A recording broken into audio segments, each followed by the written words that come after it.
जय हिंद साथियों। किसी भी देश को चलाने के लिए एक व्यवस्था की आवश्यकता होती है और उसी व्यवस्था को हम कॉन्स्टिट्यूशन कहते हैं। भारत का संविधान विश्व का सबसे बड़ा संविधान है और लिखित संविधान है। यह बहुत लचीला भी है और बहुत कठोर भी है।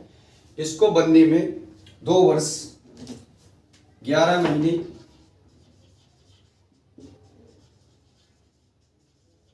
और 18 दिन का समय लगा। इसके अंदर इसको जो निर्माण की प्रक्रिया थी वो कैबिनेट मिशन के साथ 1946 में ही शुरू हो गई थी। इसके अंतर्गत एक संविधान सभा का निर्माण किया गया, कॉन्स्टिट्यूएंट असेंबली,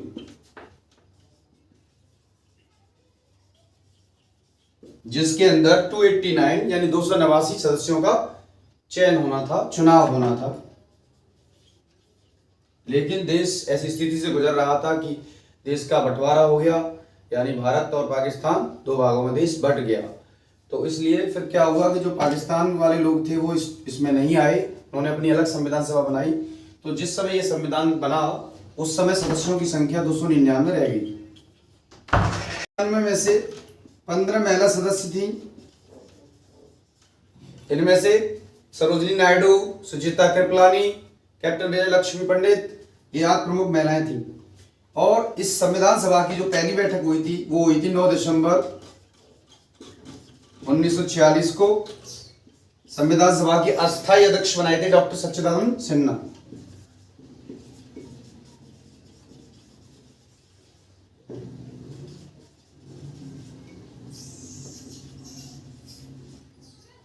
और इसके बाद दूसरी बैठक हुई 11 दिसंबर को।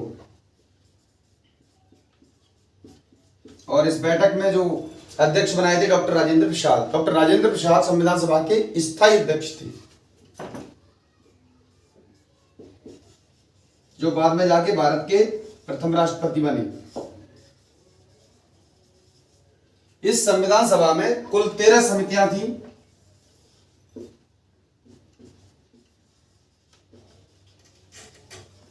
और इन समितियों में सब जो ड्राफ्टिंग कमेटी थी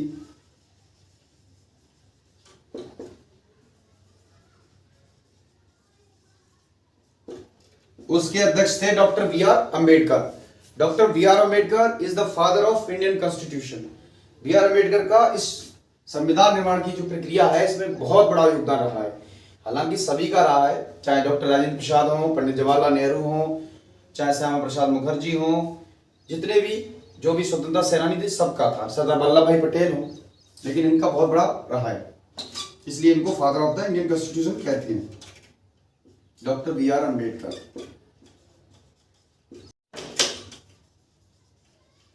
यूनियन कॉन्स्टिट्यूशनल कमेटी के चेयरमैन थे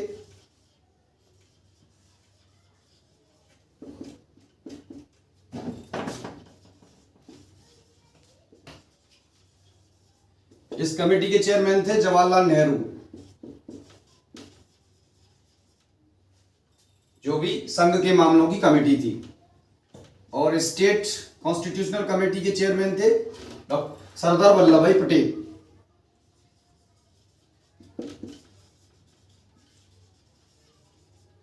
इसके चेयरमैन थे सरदार वल्लभ भाई पटेल।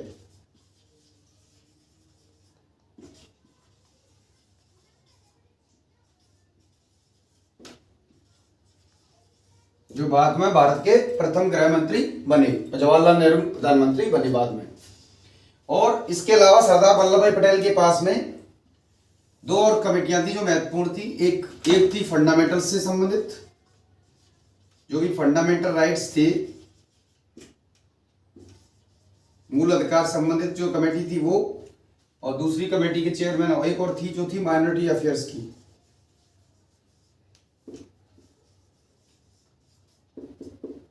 ये दोनों ही मामलों की समिति के भी ये चेयरमैन रहे थे। भारत का संविधान 26 नवंबर 1949 को बनके तैयार हो गया था और इसको स्वीकार कर लिया था, संविधान सभा ने इसको एडॉप्ट कर लिया था। Adopted by constituent assembly. लेकिन इसको लागू नहीं किया गया पूरी तरह से। इसको लागू किया गया था 26 जनवरी 26 जनवरी 1950 को। और 26 जनवरी को क्यों लागू किया गया था? क्योंकि कांग्रेस ने लाहौर अधिवेशन में 1929 के कांग्रेस के लाहौर अधिवेशन में 26 जनवरी को अगली साल यानी 1930 26 जनवरी को स्वतंत्रता दिवस मनाने की घोषणा की थी। तो इसलिए उसको मनाने के लिए इन्होंने 26 जनवरी का जो टाइम वो चुना, डेट चुनी। इस दिन ये इनेक्ट हुआ यानी पूरी तरह से लागू हुआ और इस दिन को हम गणतंत्र दिवस के रूप में मनाते हैं, रिपब्लिक डे के रूप में सेलिब्रेट करते हैं इस दिन को 26 जनवरी को। जिस समय संविधान बना उसके अंदर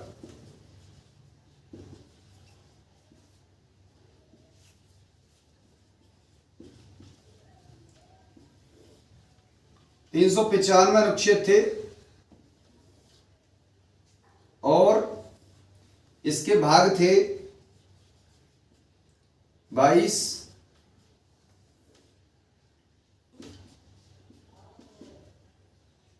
और इसके अंदर स्केड्यूल थी, स्केड्यूल कहते हैं अनुसूची, वो थी 8। लेकिन वर्तमान में जो आर्टिकल्स हैं उनकी संख्या बढ़कर हो गई है 448 से प्लस और भाग हो गए 25, अनुसूचियां हो गई है 12 यानी स्केड्यूल हो गई है 12। शेड्यूल 7 स्केड्यूल में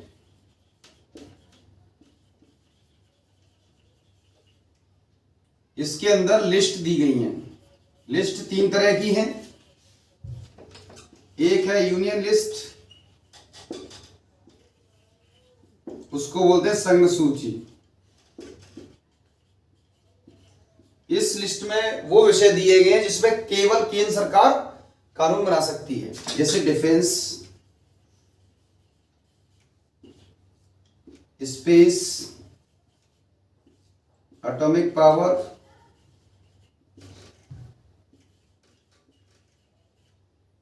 और फॉरेन पॉलिसीज। दूसरी लिस्ट है वो है स्टेट लिस्ट।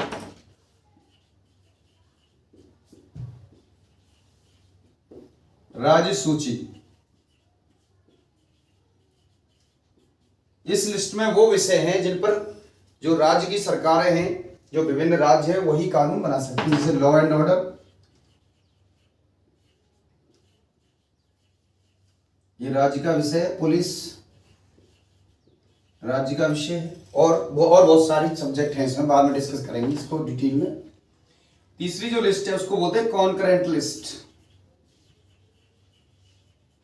कॉन्करेंट लिस्ट समवर्ती सूची कहते हैं उसको हिंदी में।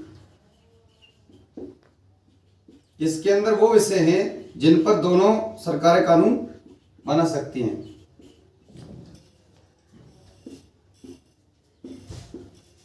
जैसे एजुकेशन है और भी बहुत सारे विषय हैं।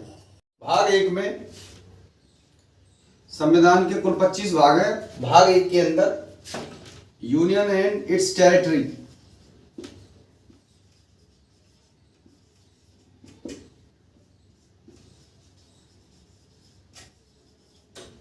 संघ और उसका राज्य क्षेत्र,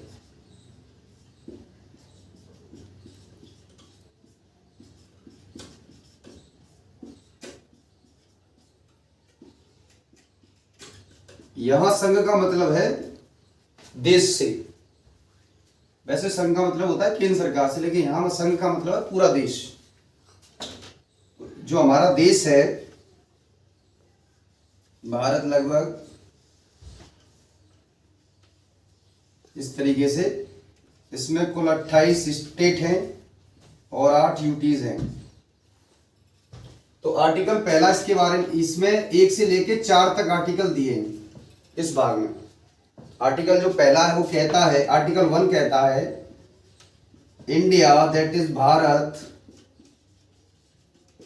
दैट इज भारत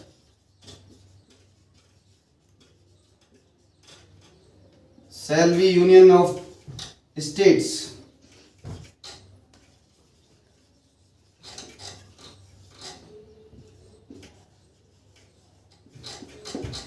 इंडिया जो कि भारत है वो राज्यों का क्या है, संघ है, और एक ऐसा संघ है जिसको आप तोड़ नहीं सकते। दूसरा आर्टिकल कहता है एडमिशन ऑफ न्यू स्टेट्स।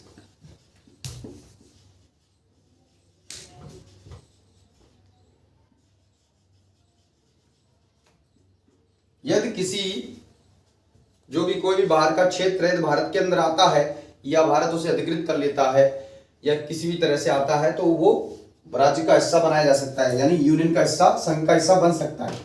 इसके तहत एक आर्टिकल था 2A जो सिक्किम के संबंध में था। सिक्किम पहले एक राजतंत्र था, यानी भारत का हिस्सा नहीं था। उसे 1975 में रेफरेंडम के थ्रू, जनमत संग्रह के थ्रू भारत में मिलाया गया था 2A आर्टिकल के तहत। लेकिन ये आर्टिकल फिलहाल इसको निरसित कर दिया गया है, ओमिटेड कर दिया गया है यहां से, संविधान में से। Formation of new states, article 3 कहता है नए राज्यों का बनाना।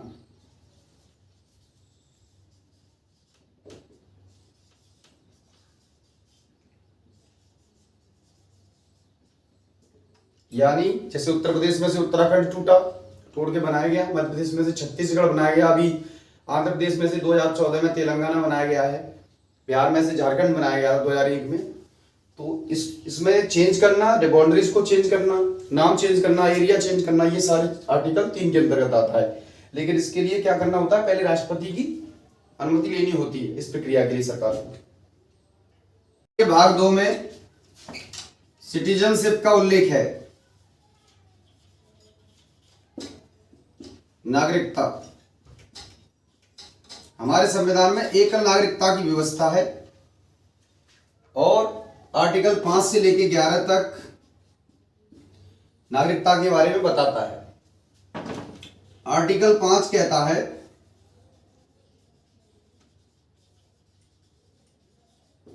कमेंसमेंट, यानी जब संविधान लागू हुआ था, जब प्रारंभ हुआ था तो उस समय जो भारत का नागरिक जो भारत में रह रहा था उसके माता पिता में से कोई एक भारत का नागरिक हो या उसके अम्मा बाबा में से हो तो वो भारत का नागरिक माना जाएगा। जो पाकिस्तान से भारत आए, migrated from Pakistan to India,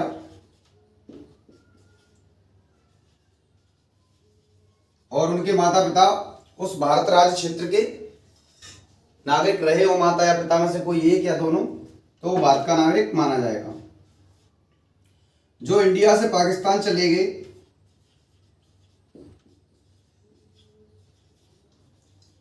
वो migrated from India to Pakistan, बंटवारे के समय जब देश आजाद हुआ था उससे पहले बंटवारा हुआ, तो जो भारत से छोड़कर पाकिस्तान चले गए बहुत से लोग, तो उस समय उनकी नागरिकता जो है समाप्त हो गई क्योंकि वो लोग पाकिस्तान के सीमा क्षेत्र में चले गए।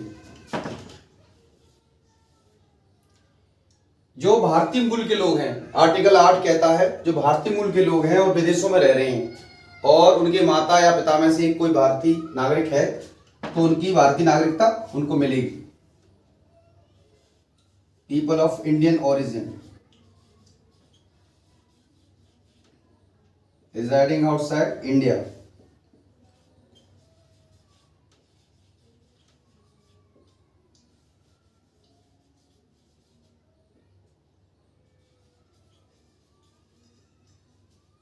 आर्टिकल 9 कहता है यदि कोई व्यक्ति स्वेच्छा से दूसरे देश की, फॉरेन कंट्री की सिटीजनशिप ले लेता है, अक्वायर कर लेता है, तो उसकी भारत की जो नागरिकता है वो स्वतः ही समाप्त हो जाती है।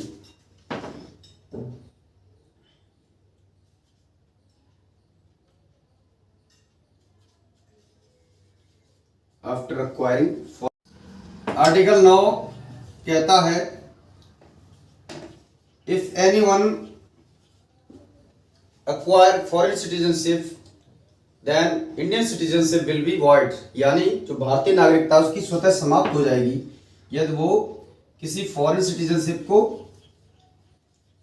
अक्वायर कर लेता है।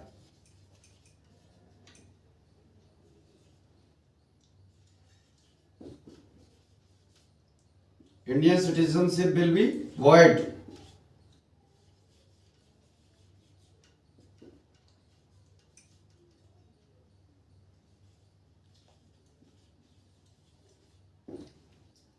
दूसरी बात, आर्टिकल 10 कहता है कंटिन्यूएंस ऑफ सिटीजनशिप्स राइट, यानी जो नागरिकता के अधिकार हैं उनको बने रहना, उनके जो अधिकार हैं उनको बने रहना।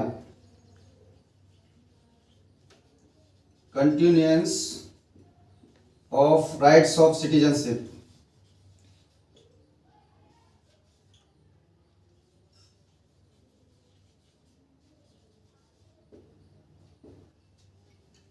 आर्टिकल 11 भारत की संसद को अधिकार देता है कि वो नागरिकता के संबंध में लॉ बना सकें। Right of parliament to make laws.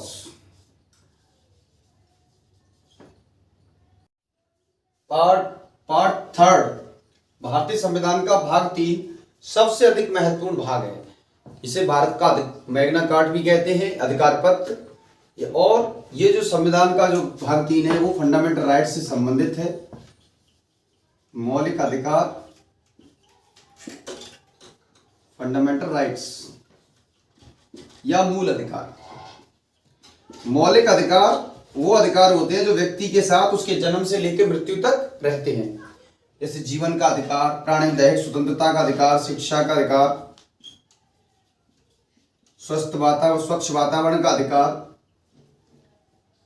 ये लिया गया है संयुक्त राज्य अमेरिका के संविधान से लिए गए हैं, इसका स्रोत है। आर्टिकल 12 से लेकर 35 तक इसमें मूल अधिकारों का वर्णन किया गया है। आर्टिकल 12 डेफिनेशन बताता है मूल अधिकारों के बारे में, किस किस को मूल अधिकार माना गया है। आर्टिकल 13 कहता है कि स्टेट कोई भी ऐसा नियम नहीं बनाएगा जो कि मूल अधिकारों को कम करे या उनको डिस्टर्ब करे या उसको जो है कंट्राडिक्ट करे। इन डेरोगेशन विथ फंडामेंटल राइट्स।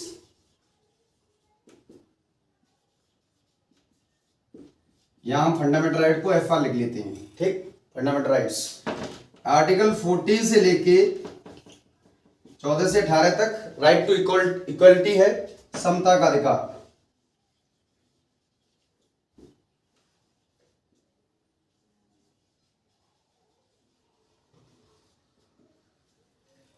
चौदह आर्टिकल समता, इक्वलिटी बिफोर लॉ।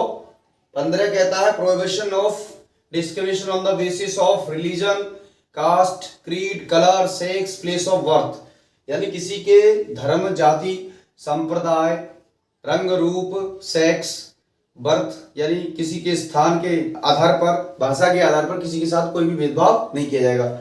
आर्टिकल 16 कहता है कि जो भी सरकारी नौकरियां हैं या जगह हैं जिसको कहते हैं पब्लिक एम्प्लॉयमेंट, उनमें सबके साथ समानता का व्यवहार किया जाएगा, सबको समान अवसर मिलेगा। इसमें जो हालांकि जो SC, ST, OBC या EWS जो भी आरक्षण दिया गया है वो उसको एक्सेप्शन में रखा गया है। इसके बाद आता है 19 से 22 तक राइट टू फ्रीडम, स्वतंत्रता का अधिकार।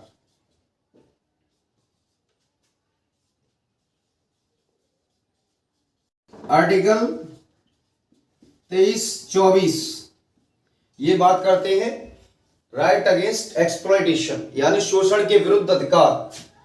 आर्टिकल 23-23 कहता है, ये कहता है फोर्स्ड लेबर और human trafficking, abolition of human trafficking यानी मानव तस्करी और जो फोर्स्ड लेबर होती है यानी बेगार कहते हैं जिसको पैसा देते नहीं वैसे ही काम करा लेते हैं, उसके लिए बनाई करता है 13 फोर्स्ड लेबर, ह्यूमन ट्रैफिकिंग।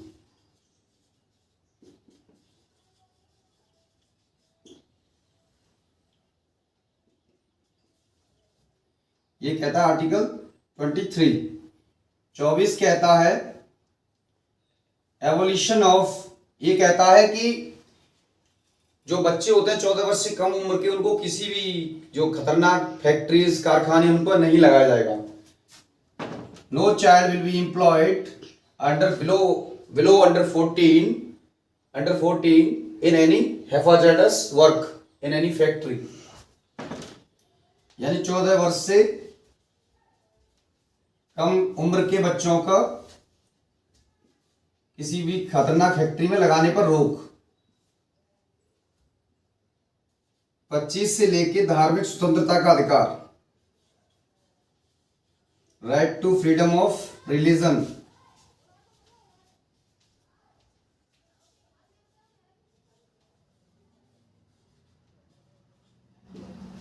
इसमें आर्टिकल 25 निर्बाध रूप से, अबाध रूप से, अंतःकरण से किसी भी धर्म को मानने का, प्रचार प्रसार करने का और उसको पालन करने का अधिकार देता है। आर्टिकल 29 से लेके 30 cultural and educational rights of minorities.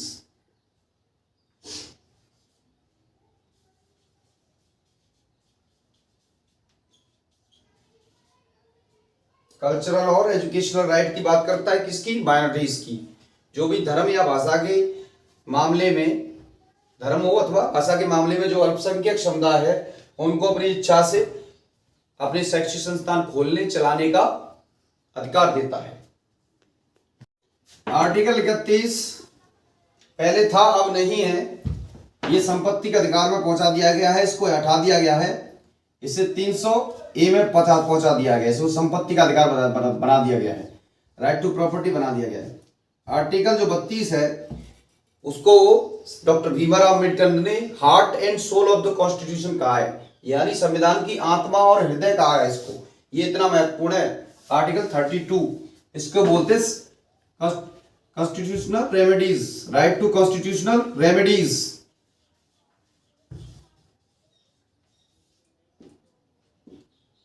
यानी संवैधानिक उपचारों का अधिकार।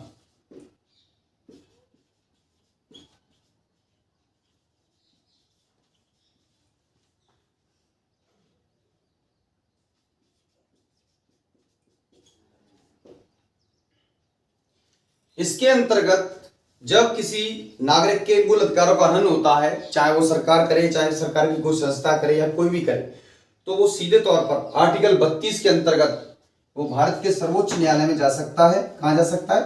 Supreme court of India, supreme court of India जा सकता है, यानी उच्चतम न्यायालय या सर्वोच्च न्यायालय, बात एक ही है, तो वो वहां सीधा जा सकता है। और वो न्यायालय जो है 5 प्रकार के, सुप्रीम कोर्ट आर्टिकल 32 के तहत और हाई कोर्ट 226 के तहत, अनुच्छेद 26, अनुच्छेद 32, ये दोनों ही रिट्स जारी करते हैं। रिट्स कब जारी करते हैं? जब किसी भी नागरिक के मौलिक अधिकारों का हनन होता है तो वो सीधे जो है हाई कोर्ट या सुप्रीम कोर्ट जा सकता है। आर्टिकल 32 के अंतर्गत वो सुप्रीम कोर्ट जा सकता है और हाई कोर्ट के जा सकता है 226 के अंतर्गत। 5 प्रकार की रिट जारी होती हैं। हैबियस कॉर्पस, इसको बोलते हैं बंदी प्रत्यक्षीकरण।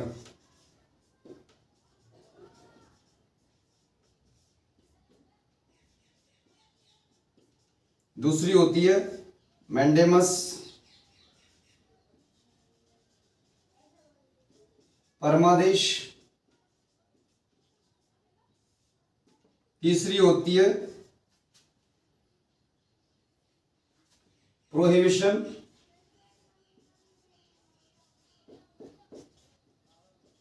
प्रतिषेध।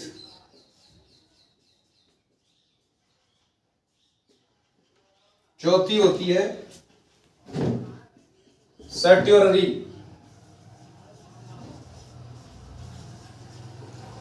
या सर्ट्योररी उत्प्रेषण।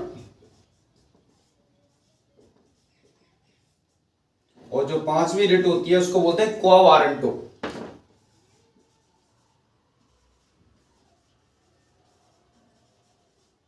अधिकार पेक्षा,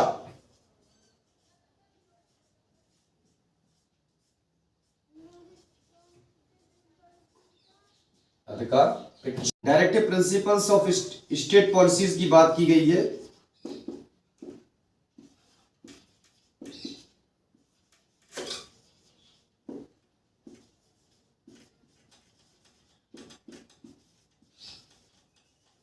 राज्य के नीति निर्देशक तत्व।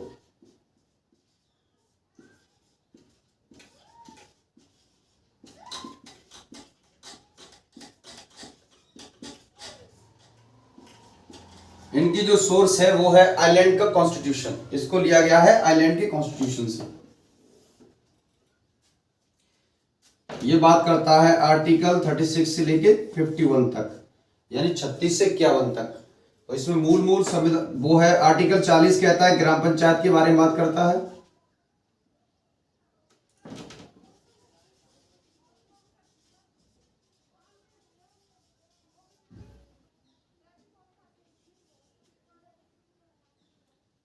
आर्टिकल 48 बात करता है एग्रीकल्चर के बारे में और एनिमल हस्बेंड्री यानी पशुपालन।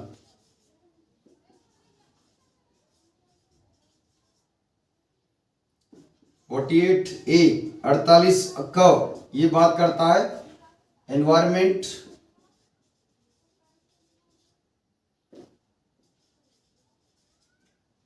फॉरेस्ट इत्यादि के बारे में। आर्टिकल जो 50 है वो जुडिशरी और एग्जीक्यूटिव दोनों को अलग अलग करने की बात करता है।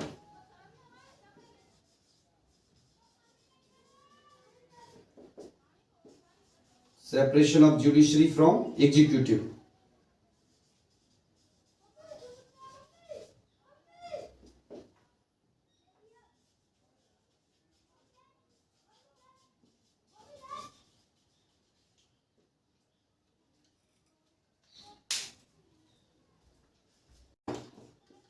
फोर्थ ए, इस पार्ट के अंदर फंडामेंटल ड्यूटीज की बात की गई है। जैसे फंडामेंटल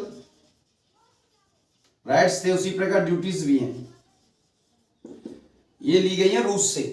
जो 42nd अमेंडमेंट हुआ था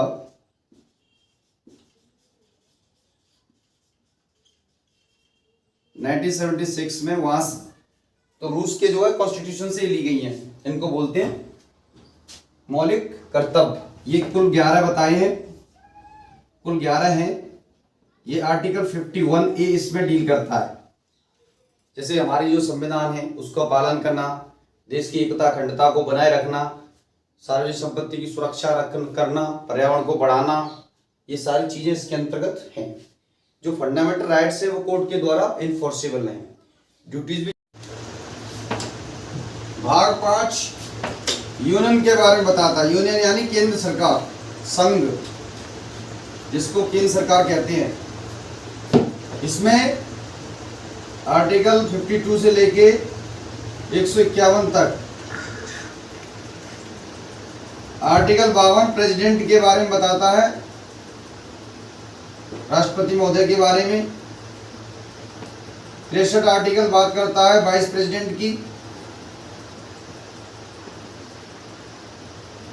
और आर्टिकल 74 ये बात करता है पीएम और अदर मिनिस्टर्स की।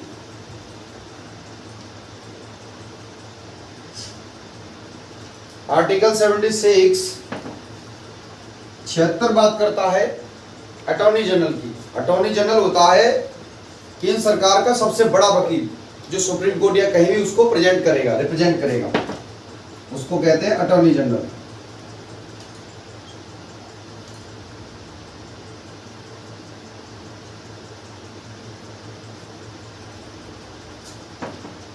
एक 124 article supreme court of India यानी सुप्रीम कोर्ट के बारे में बताता है।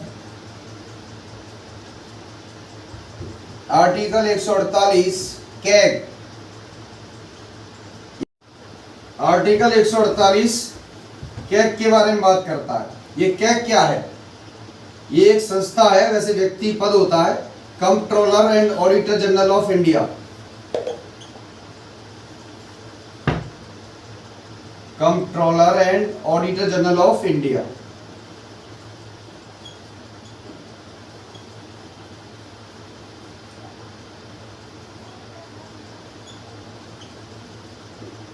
ये अपनी रिपोर्ट जो केंद्र सरकार के खर्चे होते हैं उनका ऑडिट करता है और उनकी रिपोर्ट जो होती है वो देता है संसद के अंदर प्रस्तुत करता है। हालांकि इनके पास कोई एक्शन लेने की पावर नहीं होती, लेकिन ये रिपोर्ट देते हैं। इसके बाद बात करते हैं भाग 6 होता है, वो बात करता है स्टेट के बारे में, यानी राज्यों के विषय के बारे में बात करता है। हमारे देश में कुल 28 राज्य हैं।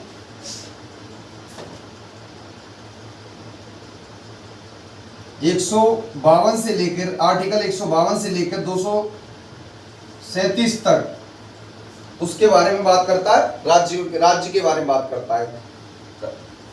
इसमें 153 राज्य के गवर्नर की बात करता है, राज्य के गवर्नर के बारे में। 163 बात करता है राज्य के सीएम और मिनिस्टर्स के बारे में बात करता है, कैसे चयन होगा, क्या होगा, ये सारी चीजें। और आर्टिकल 214 राज्य के हाई कोर्ट के बारे में बात करता है। 226 हाई कोर्ट जो रिट जारी करते हैं उनके बारे में बात करता है। ये बात करता है जो पहली अनुसूची है उसके अंदर जो पार्ट बी है उसमें जो राज्य दिए गए उनके बारे में बात करता है। हालांकि ये अभी इसमें से ओमिटेड कर दिया गया है। States in part B of the schedule first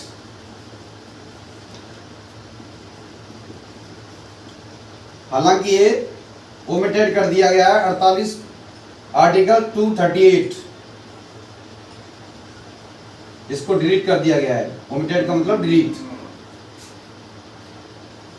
भाग 8 ये बात करता है संघ राज्य क्षेत्र,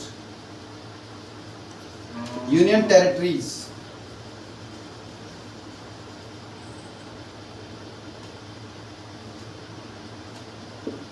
संघ राज्य क्षेत्र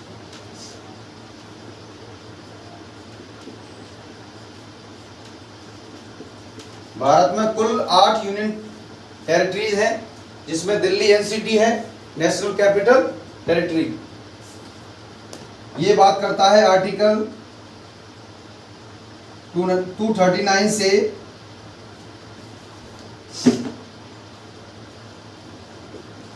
242 तक, 239 से आर्टिकल 242 तक इनके बारे में, पंचायत के बारे में बताता है।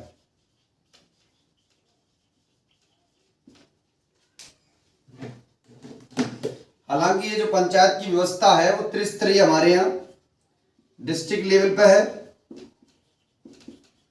उसको जिला पंचायत कहते हैं, एक ब्लॉक लेवल पे है और एक है ग्राम लेवल पे, उसको बोलते हैं ग्राम पंचायत। हालांकि तीनों के नाम अलग अलग हो सकते हैं राज्यवार, राज्य के हिसाब से।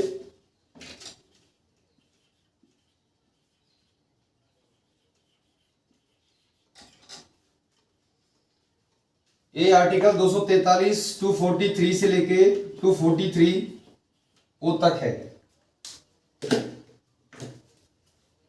इसके बाद संविधान का भाग 9A 9A ये बात करता है म्युनिसिपैलिटीज के बारे में।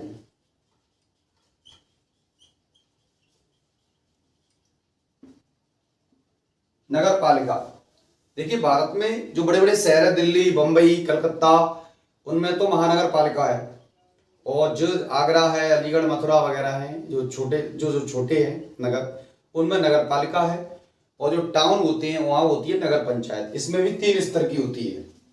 ये आर्टिकल 243 पी से लेके 243 जेड जी तक इसका विवरण मिलता है। इसके बाद आता है 9th भाग 9B, इसमें बात की गई है कोऑपरेटिव सोसाइटीज की।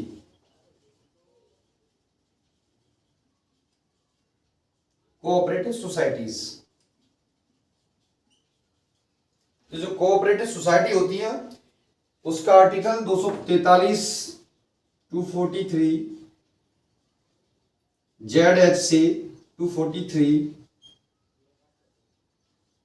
ZT तक इसका उल्लेख मिलता है। बात करता है scheduled and travel areas।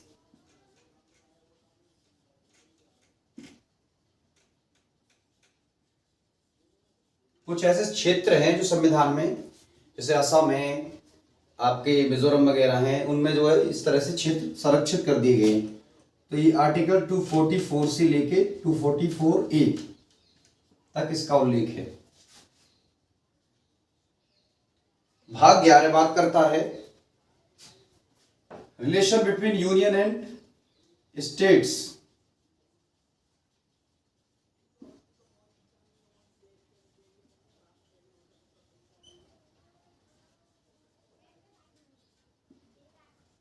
यानी केंद्र और राज्य सरकार के बीच संबंधों के बारे में बताता है। ये संबंध दो तरह के, legislative relations and administrative relations, दोनों तरह के संबंधों के बारे में बताता है। ये 245 से लेके 263 तक इसका उल्लेख मिलता है। 245 टू 263। संविधान का भाग 12 वो बात करता है finance,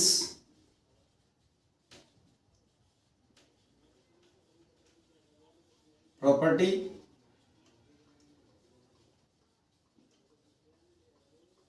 contracts and suits. Finance वित्त, प्रॉपर्टी संपत्ति, कॉन्ट्रैक्ट संविदा और सूट्स माने वाद, इनके बारे में बात करता है। ये 264 आर्टिकल 264 से लेके 300A तक। ये जो संविधान जो संपत्ति का अधिकार बना दिया गया है, ये 300 का 300A इसे बोला गया राइट टू प्रॉपर्टी। तो इस 1978 में जो 44th अमेंडमेंट हुआ था उसमें, इसी के अंदर 280 आर्टिकल बात करता है फाइनेंस कमीशन की, बात करता है वित्त आयोग की।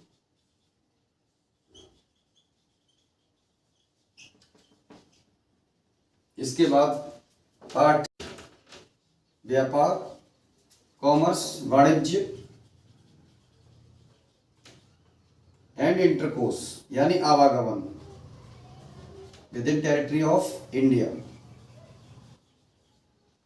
आर्टिकल 301 से लेके 307 तक, 301 से 307 तक।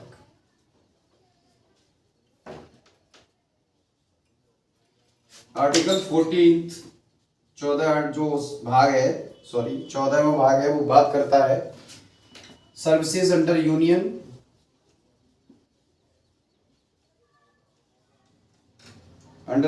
And states.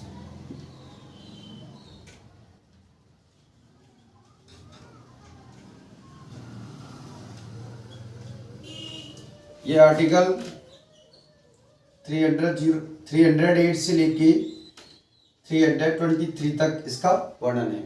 इसमें दो चीज है, एक तो जो कर्मचारी है केंद्र सरकार के, राज्य सरकार, उनके बारे में बताया गया है, प्रोटेक्शन दिया गया है उनको। दूसरी बात करी गई है इसमें आर्टिकल 315 में यूपीएससी और पीएससी इसके बारे में बात करी गई है। यानी आईएएस आईपीएस वगैरह जो चयन करती है वो संस्था यूपीएससी संघ लोक सेवा आयोग, उसके बारे में बात की गई है। और PSC state public service commission के बारे में बात की गई है, जो पीसीएस वगैरह इनका चयन करती हैं संस्थाएं। संविधान के भाग 14A, इसमें ट्राइब्यूनल्स के बारे में बताया गया है। ट्राइब्यूनल्स कहते हैं अधिकरण को। इसमें दो तरह के ट्राइब्यूनल्स की बात की गई है। एक बात करी गई है ट्राइब्यूनल्स फॉर एडमिनिस्ट्रेशन, दूसरी अदर्स। जैसे कैट है, सेंट्रल एडमिनिस्ट्रेटिव ट्राइब्यूनल है, एनजीटी है, नेशनल ग्रीन ट्राइब्यूनल है, आर्म फोर्सेस के लिए आर्म फोर्सेस ट्राइब्यूनल बनाया गया है, एएफटी बनाया गया है। तो इसकी बात की गई है आर्टिकल 223 से ए से लेके 323A से लेके 323B तक। संविधान के भाग 15 में बात की गई है चुनाव की, इलेक्शंस, निर्वाचन। इसको बोलते हैं निर्वाचन।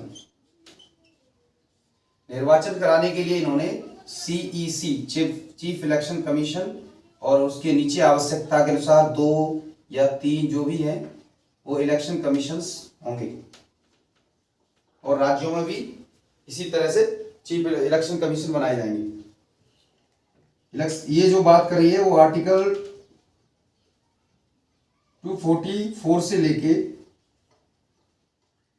324, आर्टिकल 324 से लेके 329A तक इसका उल्लेख। Special provisions for SC ST OBC, इनके लिए विशेष प्रोविजन की बात की गई है।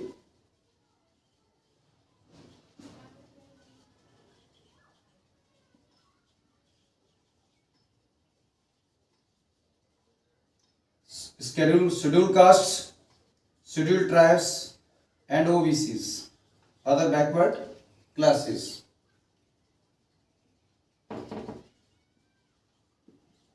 इनके बारे में बात की गई है। इसमें आर्टिकल 330 से 342 तक इनका उल्लेख है। इसके बाद भाग लैंग्वेज की बात करी गई है, भाषा की। देखिए भाषा, इसमें यूनियन की क्या भाषा होगी, यानी संघ की लैंग्वेज क्या होगी, स्टेट की क्या भाषा होगी, सुप्रीम कोर्ट की क्या भाषा होगी, हाई कोर्ट की क्या भाषा होगी, तो इनके बारे में ये उल्लेख इस बात के अंदर किया गया है।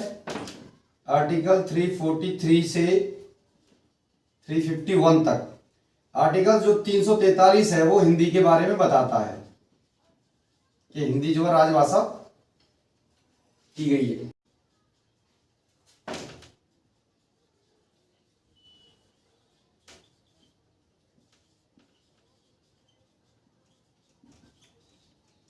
ये जो इमरजेंसी जो है ये लिया गया है जर्मनी के वीमर कॉन्स्टिट्यूशन से लिया गया है, उस संविधान से लिया गया है इस प्रोविजन को। इसमें क्या होता है, आपातकाल कहते हैं इसको।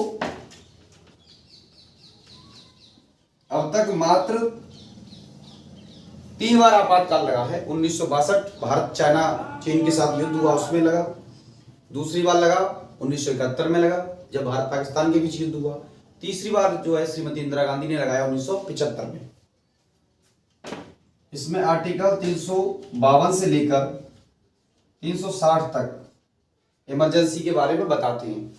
आर्टिकल जो 352 है वो इसकी घोषणा करता है, राष्ट्रपति घोषणा करता है प्रोक्लेमेशन ऑफ इमरजेंसी। 355 में जब भी कोई भी बाहरी आक्रमण या युद्ध होता है या शांति हो जाती है इंटरनल, तो इसमें 352 के अंतर्गत है। 355 में ये यूनियन की जिम्मेदारी है कि स्टेट को बाहरी आक्रमण या इंटरनल डिस्टर्बेंस के समय में बचाए। 356 आपने सुना ही होगा, इसको प्रेसिडेंशियल रूल भी कहते हैं, यानी जब राज्य में संवैधानिक मशीनरी फेल हो जाती है तो ये वाला लगाया जाता है। 356 ये कई राज्यों में लगा है, कई बार लगा है। 358 जो freedom of speech expression, right to freedom है आर्टिकल 19 के अंतर्गत, उसके सस्पेंशन की बात करता है। कब करता है, जब इमरजेंसी लग रही हो तो उसमें आर्टिकल जो 19 है वो सस्पेंड हो जाता है। केवल एक ही अधिकार है, right to life and personal liberty, article 21 वो ही रहता है। 360 बात करता है फाइनेंशियल इमरजेंसी की, जो कभी हमारे यहां लगी नहीं। संविधान का भाग 19 मिसलेनियस के बारे में बात करता है।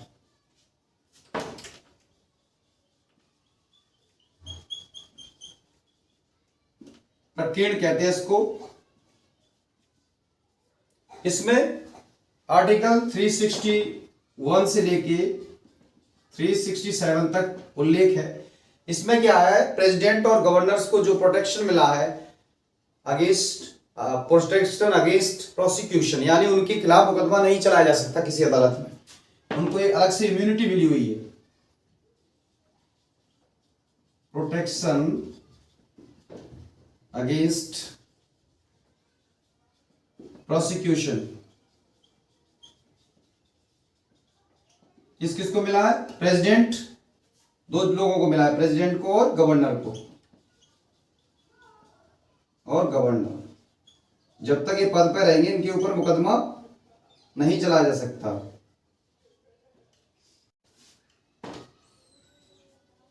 हमारे संविधान निर्माताओं ने संविधान में संशोधन की प्रक्रिया का भी महत्व समझा था, इसलिए उन्होंने इस प्रोविजन को इसमें रखा है, अमेंडमेंट, संशोधन।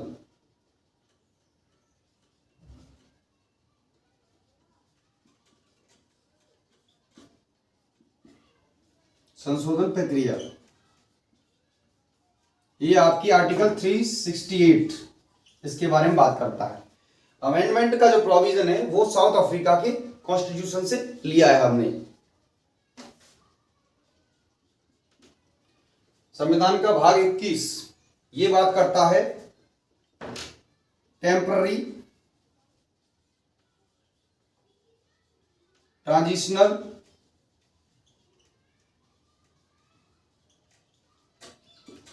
स्पेशल प्रोविजंस के बारे में। अस्थाई, परिवर्तनशील, ट्रांजिशनल माने स्पेशल माने विशेष। देखो कुछ राज्यों को विशेष अधिकार दिए गए, जैसे 370 आर्टिकल जो है ये बात करता है हमारा 369 से लेके 392 तक ये बात करता है। तो इसमें जो 370 की बात आप करते हैं जो जम्मू और कश्मीर के बारे में था, J&K, ये जो जम्मू कश्मीर है आपका, ये इस तरह हमारा देश था, तो ये जम्मू कश्मीर है, इसके बारे में था 370 जब देश में इसको मिलाया गया था। तो ये अभी हटाया है 6 अगस्त 2019 को इसको हटाया गया, और तब से जम्मू कश्मीर को दो यूनियन टेरिटरीज में बांटकर लद्दाख बना दी इसको बना दिया J&K, जम्मू कश्मीर, इसको क्या बना दिया? यूनियन टेरिटरी बना दिया दोनों को बांट करके। तो ये प्रोविजन बहुत था जो राष्ट्र की सुरक्षा एकता के लिए इसको हटाना जरूरी था। 370 इसी तरह 371 बात करता है महाराष्ट्र गुजरात के बारे में, 371 ए असम के बारे में, बी नागालैंड के बारे में। इस तरह से कई प्रोविजन है जो इसमें जो 21वां भाग है इसमें उल्लेख है इनका।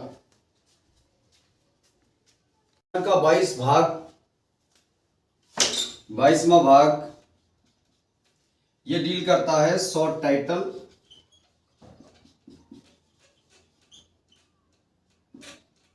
Commencement,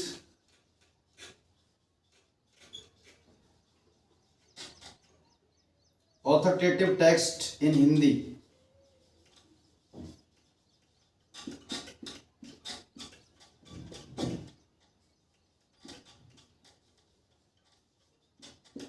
and repeals. देखिए अब समझने वाली बात है, आर्टिकल 393 से लेकर 395 तक इसमें है इतने आर्टिकल। शॉर्ट टाइटल का मतलब ये है कि जो भारत का संविधान है उसका नाम क्या होगा? वो होगा द कॉन्स्टिट्यूशन ऑफ इंडिया। ये इसका नाम के बारे में बताता है, the constitution of India. Commencement ये बताता है आर्टिकल 393 और 394, ये बात करता है कमेंसमेंट के बारे में, प्रारंभ, इसको हिंदी में बोलते हैं प्रारंभ, कमेंसमेंट। देखिए जब 1949 में 26 नवंबर को ये संविधान एडॉप्ट किया गया था तो कुछ प्रावधान, कुछ जो अनुच्छेद थे उसी समय से लागू हो गए थे। लगभग 15 अनुच्छेद थे जिसमें आर्टिकल 5, 6, 7, 8, 9, 64, 324,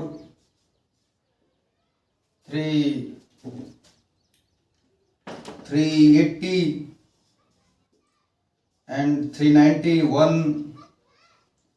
392 ऐसे करके कुल 15 थे। उसके बाद हिंदी में जो 394 क 394A 394 क, 394 जो क है या 394 ए, ये बात करता है हिंदी का, संविधान का हिंदी में प्राधिकृत पाठ, यानी राष्ट्रपति की मंजूरी से हिंदी में भी इसको छापा जाएगा।